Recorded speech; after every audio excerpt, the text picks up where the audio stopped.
Agora você ouve uma palavra de vida com o pastor Érico Rodolfo Bussinger.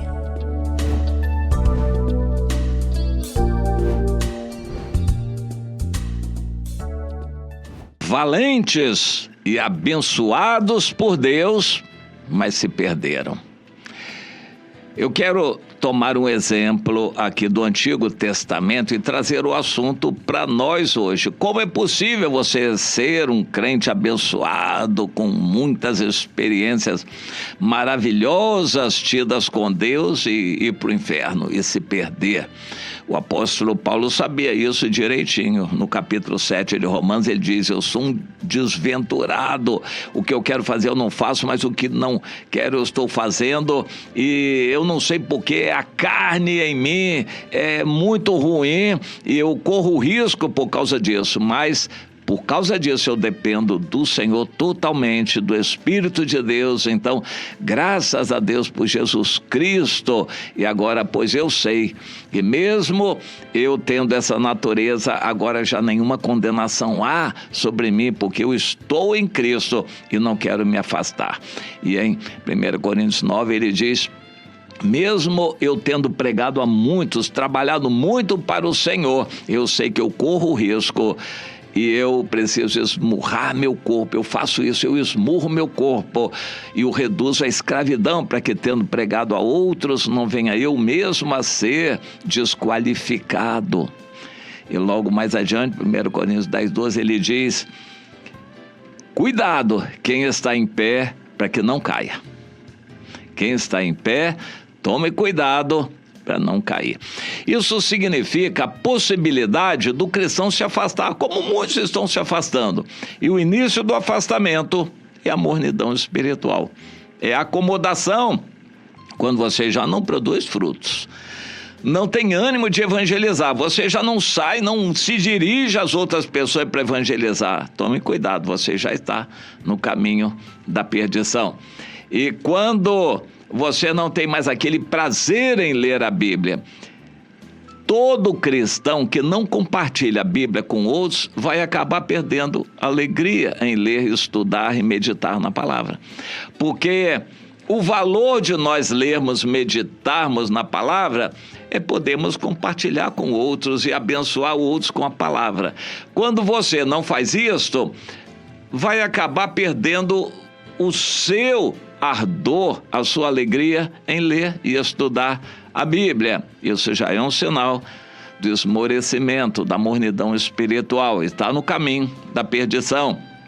Quando você começa a criticar os líderes e ter vontade de não ir mais à igreja por causa dos líderes, está continuando, aprofundando o caminho do afastamento e da perdição. E o final é algum escândalo, algum problema acontecer na igreja, você se afasta primeiro da igreja, diz que não se afasta de Deus, mas depois acaba se afastando de Deus também. É o que acontece com multidões, milhões de cristãos hoje espalhados pelo mundo que estão vivendo esse afastamento, essa mornidão espiritual, esse caminho de perdição. Esse caminho foi sinalizado pelas tribos transjordânicas, às quais eu quero me referir agora em 1 Crônicas, no capítulo 5. Eles escolheram a boa parte, a bênção material, a região de Bazã, aquele planalto bastante regado com o orvalho do Monte Hermon, e ali eles se estabeleceram, mesmo sabendo dos riscos. Eles estavam mais distantes do tabernáculo, do culto a Deus, do local das festas. Eles estavam mais próximos dos inimigos e o risco seria maior. Mas eles quiseram assim mesmo, eles disseram: não, mas nós vamos vencer. É mais ou menos como uma pessoa cristã que se casa com um não cristão.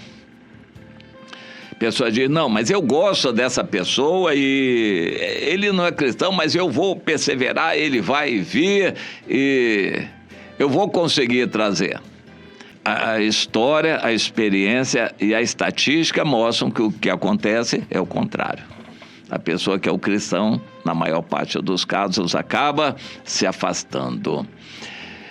Essas tribos transjordânicas souberam, Moisés alertou, eles souberam do perigo que estavam enfrentando por estar mais longe do tabernáculo, do altar de Deus, do culto a Deus, das festas espirituais, e estavam mais próximos do perigo, mas eles quiseram assim.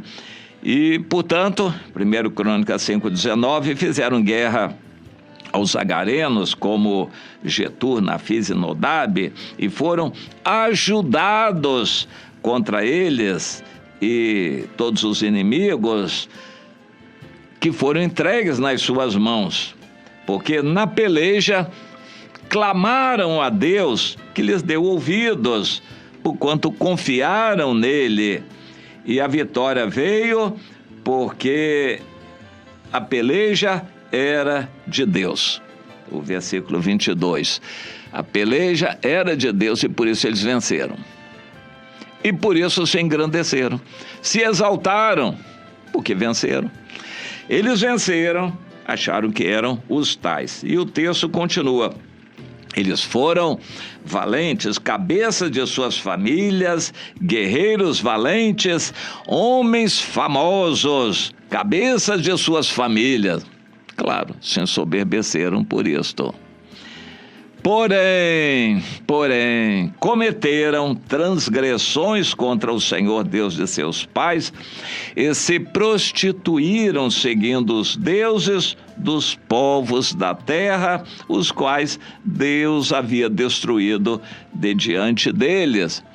Por causa disso, o Senhor suscitou contra eles o espírito de Pul, rei da Assíria, e também de Tiglat-Pileser, também rei da Assíria, que os levou cativos. Mataram a maior parte, os que sobraram foram levados cativos, onde permanecem até o dia de hoje, não voltaram mais. Essa história pode se repetir com você, porque tem se repetido com muito cristão, essa mesma história. Deus abençoa, na hora a pessoa ora, clama, pede a Deus, Deus dá vitória, deu um emprego, um casamento, Deus deu um carro, Deus deu uma casa, e você todo abençoado se engrandece ao invés de descer, de servir aos irmãos. Quem se sente muito abençoado quer títulos, reconhecimento, oportunidade para liderar na igreja, quer ser o tal por causa da bênção que Deus lhe deu. Você conhece algum cantor evangélico, gospel, famoso, que seja pobre? Que mora numa casinha simples? É famoso e mora numa casinha simples. Você conhece algum pastorzão que dirige um trabalho muito grande, a igreja cresceu muito e ele mora numa casinha muito simples e pobrezinha? Você conhece algum deles? Pois é, infelizmente, isso é inerente à natureza humana. O engrandecimento traz o envaidecimento. A pessoa conquistou grandes vitórias, se tornou famoso, acaba amando o mundo, comida, bebida, prazeres, conforto, patrimônio, riqueza, glória humana. Claro, isso é o caminho natural das coisas. A pessoa invoca a Deus, consegue grandes vitórias, acaba amando as vitórias, as coisas do mundo e se afastando de Deus. O alerta fica para você, não siga esse caminho. É muito possível, se você está recebendo muita bênção de Deus, que você se perca com as bênçãos, como aconteceu com o Salomão. E vai acontecer com todo cristão que for muito abençoado, que se engrandecer. Cuidado, o alerta fica para você também.